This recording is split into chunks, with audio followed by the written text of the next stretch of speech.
Hello friends, मैं हूं आदर्श कुमार सिंह और आप सभी का स्वागत है आपके अपने यूट्यूब चैनल आदर्श साइंस एकेडमी में। आज हम लोग क्लास 10th के जीव विज्ञान का एनसीईआरटी के हिसाब से 5th चैप्टर जैव प्रक्रम को पढ़ने जा रहे हैं। इसके पहले हमने एक लेक्चर कंप्लीट कर लिया है। आज हमारा दूसरा लेक्चर है, तो जिन जिन ने वह क्लास नहीं देखा है तो दौड़ कर जाओ और उस क्लास को कंप्लीट करके आना और फिर इस क्लास को ज्वाइन कर लीजिए। चलिए इस क्लास की शुरुआत करते हैं। तो आज हम लोग क्या पढ़ेंगे? आज हम लोग पढ़ेंगे स्वपोषण के प्रकार। स्वपोषण के प्रकार, टाइप्स ऑफ ऑटोट्रोपिक न्यूट्रिशन। ध्यान दीजिए, यह जो होता है और दो प्रकार के होते हैं। पहला होता है प्रकाश संश्लेषी, जिसको हम लोग कहते हैं इंग्लिश में फोटोसिंथेटिक। सभी लोग ध्यान दीजिएगा, फोटोसिंथेटिक। और दूसरा होता है आपका रसायन संश्लेषी,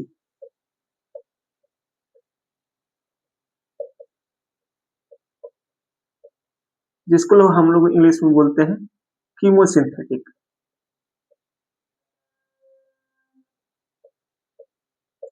क्या कहा कि स्वपोषण प्रकार को हम लोग दो भागों में बांट सकते हैं। एक होता है प्रकाश संश्लेषी, दूसरा होता है रसायन संश्लेषी। तो चलिए हम लोग जानते हैं प्रकाश संश्लेषी क्या होता है, फोटोसिंथेटिक क्या होता है। तो प्रकाश की उपस्थिति में भोजन निर्माण की प्रक्रिया,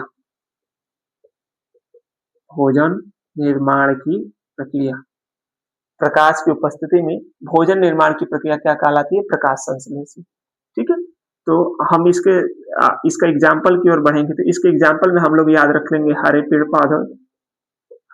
पौधे। ठीक है, इनमें प्रकाश संश्लेषण की प्रक्रिया द्वारा भोजन का निर्माण होता है। और एक कुछ बैक्टीरिया होते हैं जो प्रकाश की उपस्थिति में अपने भोजन का निर्माण करते हैं, जिसका एग्जाम्पल में याद रख लीजिएगा साइनोबैक्टीरिया।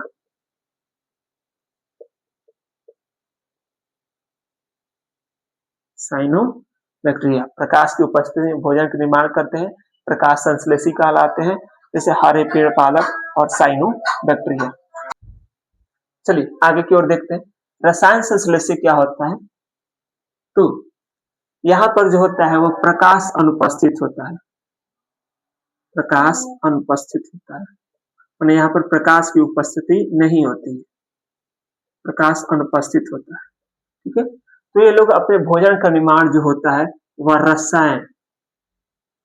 रसायन ऊर्जा का, रासायनिक पदार्थ का, रासायनिक ऊर्जा का प्रयोग कर भोजन का निर्माण करते हैं।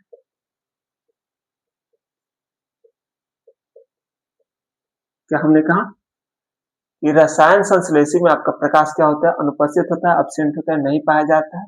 और ऐसे जो जिनमें यह रसायन संश्लेषी पाया जाता है वह रसायन ऊर्जा का प्रयोग करके किस चीज का निर्माण करते हैं? भोजन का क्या करते हैं? निर्माण करते हैं। एग्जाम्पल में हम लोग याद रख लेंगे सल्फर बैक्टीरिया,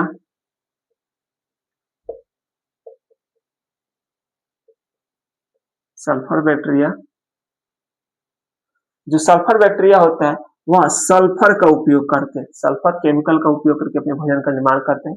और दूसरा याद रख लेंगे नाइट्रीकरण या नाइट्रीफाइन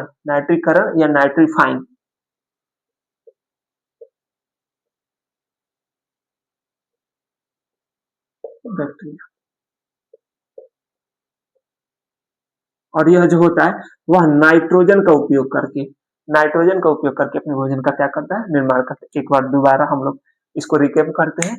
स्वपोषण जो होता है इसको दो भागों में हम लोग बांट सकते हैं। पहला होता है प्रकाश संश्लेषी, दूसरा होता है रसायन संश्लेषी। प्रकाश संश्लेषी में प्रकाश की उपस्थिति में भोजन का निर्माण होता है। एग्जाम्पल में हरे पेड़ पौधे और साइनोबैक्टीरिया, कुछ बैक्टीरिया होते हैं जो अपने भोजन का निर्माण प्रकाश की उपस्थिति में करते हैं। दूसरा है आपका रसायन संश्लेषी। रसायन संश्लेषी में प्रकाश अनुपस्थित होता है, तो ये अपने भोजन का निर्माण किस चीज से करके करते हैं? रसायन का उपयोग, केमिकल का उपयोग करके करते हैं। एग्जाम्पल में हम लोग याद रखेंगे सल्फर बैक्टीरिया, सल्फर का प्रयोग करते हैं। नाइट्रीकरण या नाइट्रीफाइन बैक्टीरिया नाइट्रोजन का उपयोग करके अपने भोजन का क्या करते हैं? निर्माण करते हैं। तो चलिए आगे की ओर बढ़ते हैं।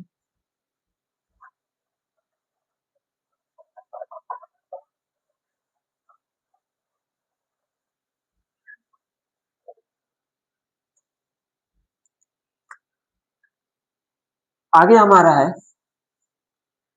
विषमपोषी पोषण के प्रकार। विषमपोषी पोषण के प्रकार, ठीक है, विषमपोषी पोषण के प्रकार। तो ये जो होता है मुख्यतः 3 प्रकार के होते हैं। पहला होता है प्राणी समभोजी,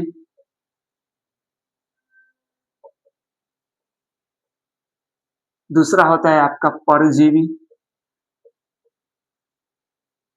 और तीसरा होता है आपका मृतोपजीवी।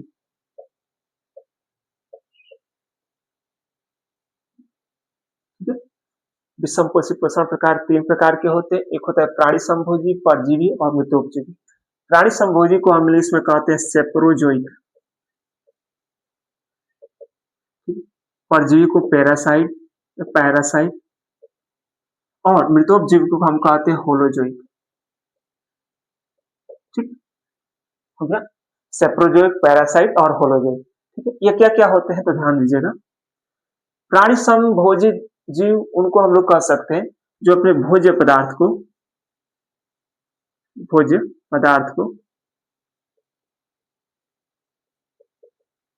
तरल व ठोस रूप में ग्रहण करते हैं। ठीक है, प्राणी समभोजी किनको कहते हैं? वे जीव जो भोज्य पदार्थ को, अपने भोजन को तरल के रूप में, लिक्विड के रूप में और ठोस के रूप में क्या करते हैं? ग्रहण करते हैं। उनको हम कहते हैं प्राणी समभोजी।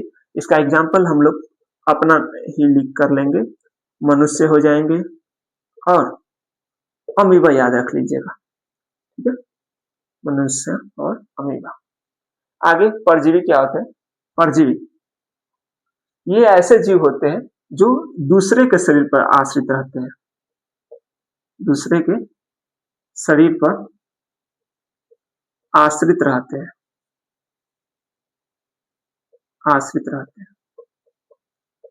परजीवी जो होते हैं वह दूसरे के शरीर पर क्या रहते हैं? आश्रित रहते हैं, निर्भर रहते हैं भोजन के लिए।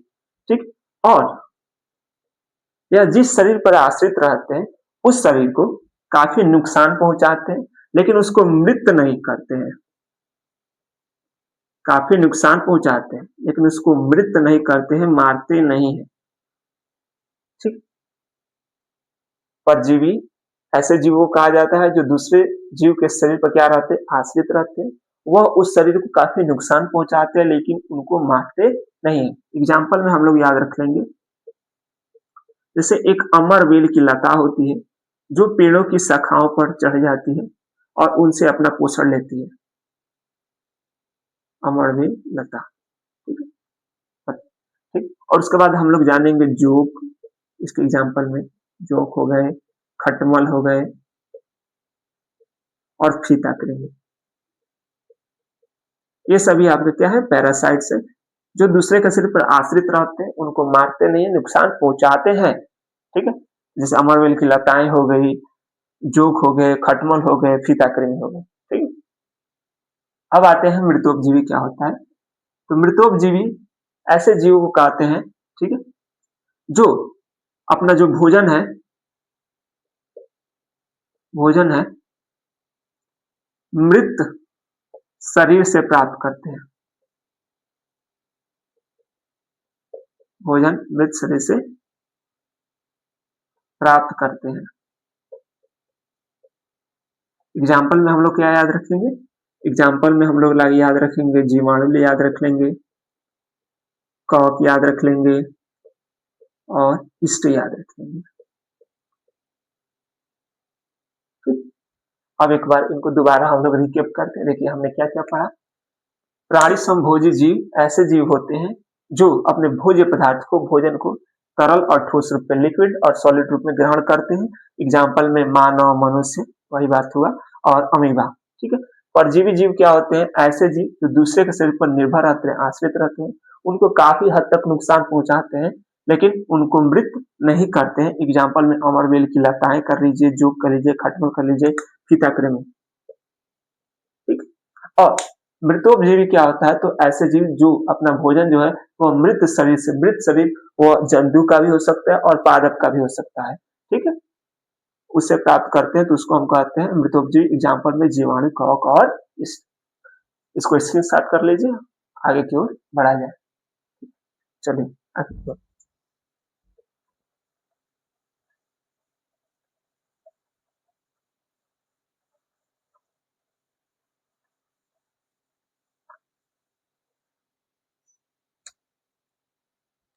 ध्यान दीजिए, अब हम अपने अगले टॉपिक की ओर बढ़ रहे हैं, प्रकाश संश्लेषण।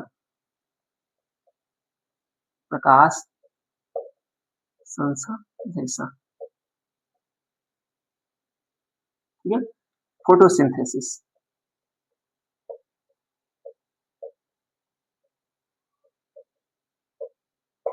फोटोसिंथेसिस प्रकाश संश्लेषण क्या होता है, इसकी सिंपल परिभाषा हम कह सकते हैं कि पौधों द्वारा यहाँ पर आप हरे पौधे द्वारा कर लीजिएगा, ठीक है, हरे पौधों द्वारा भोजन निर्माण की प्रक्रिया, क्या हमने कहा, प्रकाश संश्लेषण क्या होता है, हरे पौधों द्वारा भोजन निर्माण की जो प्रक्रिया होती है उसी को हम लोग कहते हैं प्रकाश संश्लेषण। चलिए आगे और बढ़ते हैं। तो ये भोजन के रूप में किस चीज का निर्माण करते हैं, तो भोजन के रूप में कार्बोहाइड्रेट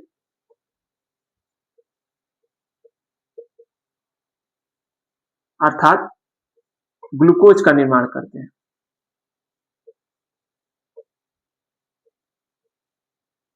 ठीक है, हरे पौधे द्वारा भोजन निर्माण की जो प्रक्रिया होती है इसी को हम लोग कहते हैं प्रकाश संश्लेषण। और ये भोजन के रूप में किस चीज का निर्माण करते हैं, कार्बोहाइड्रेट अर्थात किस चीज का निर्माण करते हैं, ग्लूकोज का क्या करते हैं, निर्माण करते हैं। चलिए अब इसके समीकरण की ओर बढ़ा जाए। इसका समीकरण होता है 6CO2 plus 12H2O, 6CO2 plus 12H2O, ठीक है, इसमें पर्णहरित की आवश्यकता होती है, क्या होता है अभी बता रहे हैं, पर्णहरित और सूर्य का प्रकाश।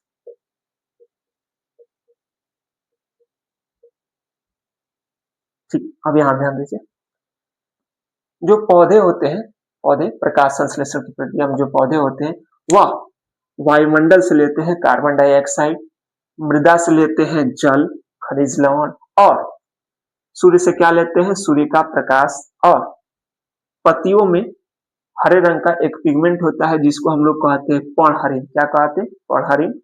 पत्तियों में हरे रंग का एक पिगमेंट होता है, वर्णक होता है जिसको कहते हैं पर्णहरित, और पर्णहरित के कारण ही पौधों का रंग जो होता है वो हरा होता है, ठीक है, पत्तियों का रंग जो होता है क्या होता है, हरा होता है। पौधे जो होते हैं वह वायुमंडल से क्या लेंगे, कार्बन डाइऑक्साइड, मृदा से क्या लेंगे, जल और खनिज लवण लेंगे, और सूर्य से क्या लेंगे, सूर्य का प्रकाश। और पर्णहरित की उपस्थिति में, पर्णहरित के कारण ही पत्तियों का जो रंग होता है वो हरा होता है। इसकी उपस्थिति में भोजन का निर्माण करते हैं, भोजन के रूप में किस चीज का निर्माण करते हैं, ग्लूकोज का निर्माण करते हैं, C6H12O6 का क्या करते हैं, निर्माण करते हैं। इसके साथ साथ ये जल का भी निर्माण करते हैं, और सबसे मेन इंपोर्टेंट यह ऑक्सीजन का क्या करते हैं, निर्माण करते हैं, और ऑक्सीजन निर्माण करके क्या करते हैं, उसको वायुमंडल में क्या करते हैं, निष्कासित कर देते हैं, बाहर छोड़ देते हैं। हमने क्या जाना कि जो हरे पेड़ पौधे होते हैं वह वायुमंडल से कार्बन डाइऑक्साइड लेते हैं, मृदा से जल और खनिज लवण लेते हैं, सूर्य से प्रकाश लेते हैं, और पर्णहरित की उपस्थिति में, ठीक है, ग्लूकोज का निर्माण करते हैं, कार्बोहाइड्रेट का निर्माण करते हैं, और ठीक उसके साथ जल भी बनाते हैं, और आपके वायु बनाते हैं जिसको वायुमंडल में क्या कर देते हैं, छोड़ देते हैं, ठीक है। अब चलिए आगे की ओर बढ़ते हैं, ठीक। अब हम लोग जानेंगे पर्णहरित क्लोरोफिल होता क्या है। पर्णहरित क्लोरोफिल, ठीक है, पर्णहरित क्लोरोफिल क्या होता है, तो पर्णहरित जो होता है वह हरे रंग का वर्णक होता है, पिगमेंट होता है, क्लोरोफिल जो होता है वो हरे रंग का वर्णक होता है, पिगमेंट होता है, और इसी के कारण जो होता है वह पत्तियों का रंग जो होता है वह हरा होता है। ठीक है, अब आगे की ओर देखिए। पर्णहरिण पाए कहाँ जाते हैं, तो ध्यान दीजिएगा। पर्णहरिण पर्णहरिण अर्थात जो क्लोरोफिल है वह हरित लवक के अंदर पाया जाता है, हरित लवक के अंदर पाया जाता है।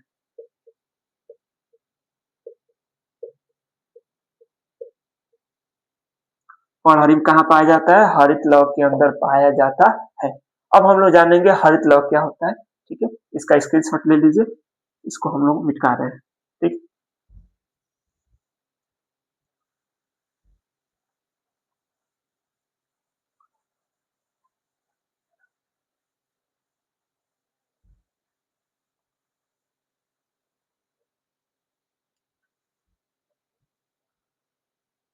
हरित लवक जिसको हम लोग इंग्लिश में कहते हैं क्लोरोप्लास्ट।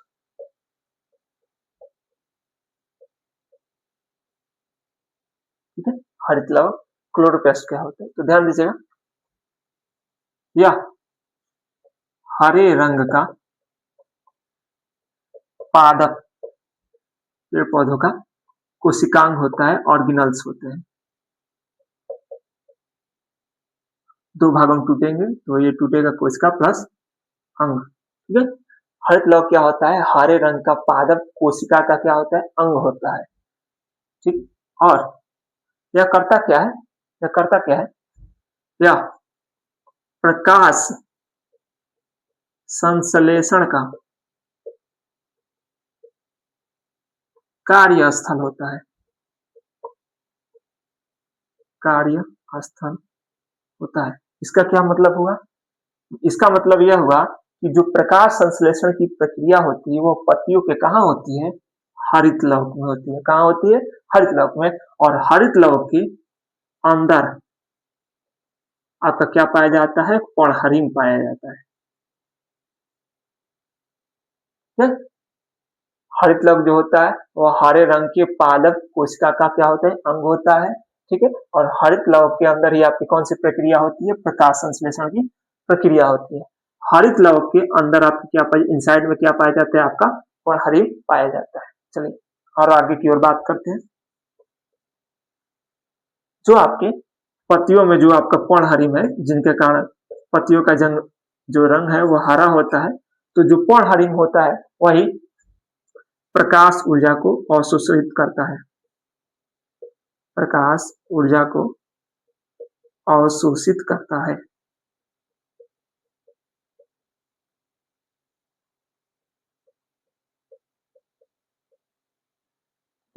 पर्णहरिण क्या करता है, प्रकाश ऊर्जा को क्या करता है, अवशोषित करता है। ठीक है, अब आगे की ओर बढ़ेंगे।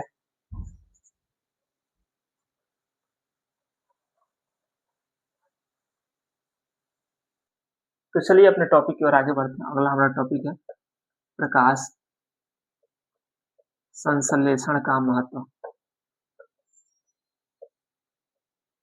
इसकी आवश्यकता ही क्या है, तो छोटी छोटी पॉइंट है, इनको हम लोग अच्छे से याद रख लेंगे। पहला है भोजन उत्पादन हेतु, भोजन उत्पादन हेतु भोजन के निर्माण के लिए हमको किसकी आवश्यकता होती है, प्रकाश संश्लेषण की आवश्यकता होती है। दूसरा, ऊर्जा के स्रोत के लिए, ऊर्जा के सोर्स के लिए हमको किसकी आवश्यकता होती है, प्रकाश संश्लेषण की आवश्यकता होती है। ठीक है, तीसरा हम लोग याद रख लेंगे, इस वायुमंडल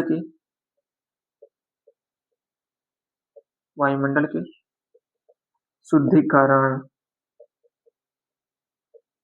संतुलन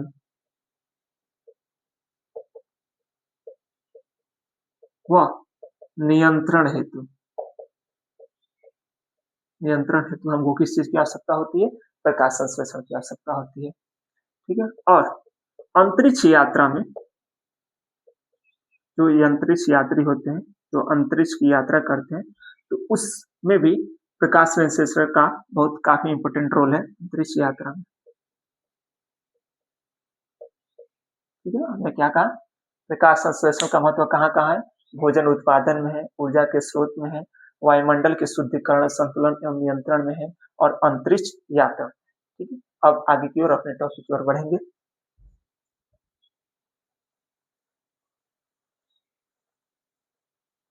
ठीक है, कुछ फुल फॉर्म है, इनको हम लोग अच्छे से याद रखेंगे। जैसे एक फुल फॉर्म है एडीपी, समय के हिसाब से हम लोग पढ़ लेंगे कि एडीपी क्या होता है। एडीपी का फुल फॉर्म होता है एडिनोसिन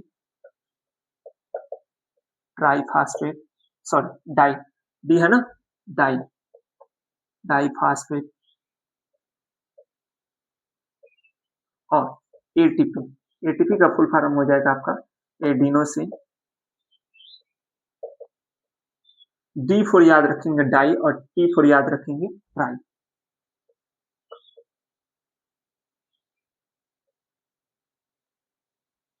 ठीक है, एटीपी का फुल फॉर्म क्या होता है, एडिनोसिन डाइफॉस्फेट, और एटीपी का फुल फॉर्म क्या होता है, एडिनोसिन ट्राइफॉस्फेट। ठीक है, अब आगे की ओर चलते हैं, और एक छोटा सा इंपॉर्टेंट पॉइंट है कि प्रकाश की उपस्थिति में, प्रकाश की प्रेजेंस में, प्रकाश की उपस्थिति में, प्रकाश की उपस्थिति में एडीपी से एटीपी अर्थात एनर्जी, प्रकाश की उपस्थिति में एडीपी से एटीपी निर्माण की जो प्रक्रिया होती है, इसको हम लोग कहते हैं फोटो फास्फोरिलेशन।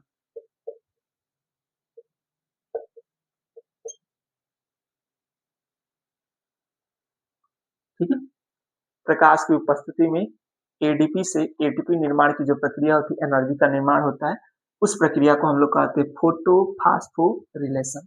ठीक है, अब आगे की ओर बढ़ते हैं। एक मिनट दीजिए, हम चित्र बना ले।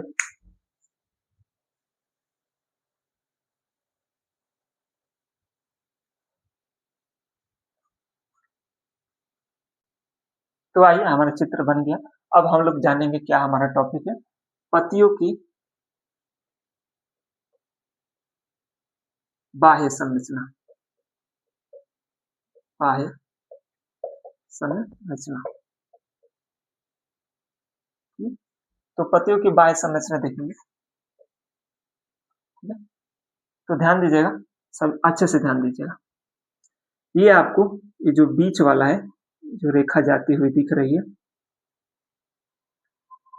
इस वाली रेखा को हम लोग कहते हैं मध्य शिरा, मध्य शिरा। ठीक है, और ये जो आपकी ये वाली रेखाएं हैं, ये वाली या ये वाली, इन रेखाओं को हम लोग कहते हैं शिराएं। ये जो बीच में रेखा गई थी सबसे बीच, इसको कहते हैं मध्य शिरा, और ये जो साइड वाली रेखा है, इनको हम लोग कहते हैं शिरा। ठीक, और दो शिराओं के बीच में ये जो चौड़ा वाला भाग दिख रहा है, इसको हम लोग कहते हैं पर्णफलक, पर्णफलक। ठीक, अब ध्यान दीजिए, अब इस पत्ता का ये जो आपका डंटी दिख रहा है, इस वाली डंटी को हम लोग कहते हैं पर्णवृंत। ठीक है, और ये तने के जिस भाग से लगा रहता है, इस वाले भाग को हम लोग कहते हैं पर्णाधार। क्या हमने कहा कि पत्ती की बाह्य संरचना पढ़ है, जो यह बीच वाली रेखा जा रही है, उसको हम लोग कहते हैं मध्य शिरा। जो साइड साइड छोटी छोटी रेखाएं बनी, इनको कहते हैं शिराएं। दो शिराओं के बीच में जो चौड़ा वाला भाग दिख रहा है, इसको हम लोग कहते हैं पर्णफलक।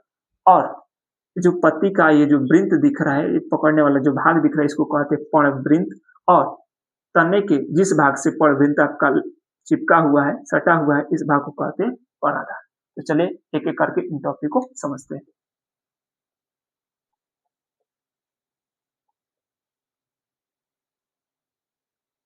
पर्णाधार क्या होता है, पर्णाधार, यदि इसको हम दो भागों में टूटे, तो ये टूटेगा पर्ण प्लस आधार, अर्थात पत्तियों के आधार वाला भाग, पत्तियों के आधार भाग को हम लोग क्या कहते हैं, पर्णाधार कहते हैं, ये वाला। ठीक है, अब ध्यान दीजिए, दूसरा आपका याद रख लीजिएगा पर्णफलक। पर्णफलक क्या होता है, लेमिना जिसको बोलते हैं, पर्णफलक क्या होता है, तो ये जो दो सिराओं के बीच में ये जो चौड़ा वाला भाग है, चौड़ा वाला भाग, ठीक है, सिराओं के बीच का, सिराओं के बीच का